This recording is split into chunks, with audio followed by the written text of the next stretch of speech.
Madam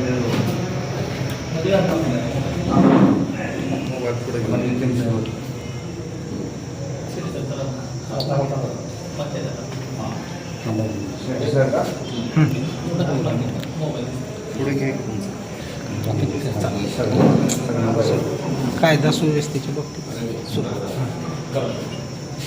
नमस्कार, मी विनोद उगे, police निरीक्षक सांगोला पोलीस स्टेशन.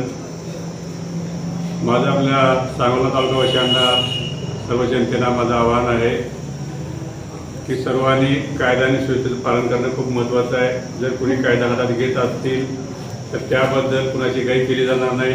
योग्य लोकांना न्याय आमच्या ठिकाणी मिळाला जाईल. आणि त्याचप्रमाणे जे कोणी गुंड समजत असतील किंवा स्वतःला मोठं समजत असतील तर ह्या गोष्टी आम्ही खपवून घेतल्या जाणार नाही. त्याला योग्य ते शासन कायदेशीर कारवाई त्याच्यावर केली जाईल. त्याचप्रमाणे रहदारीचा विषय आहे. मुलं अलीकडं फास्ट झालेले आहेत. मुलांना जी व्हेकल आहेत, टू व्हीलर आहेत, फोर व्हीलर आहेत, टू व्हीलर जात असताना त्यांनी हेल्मेटचा वापर केला पाहिजे. त्याचप्रमाणे गाडी ही सर्व पासिंग झालेली आहे, कारण बंद महत्त्वाचं आहे. त्याचबरोबर जर रस्त्याने जात असतात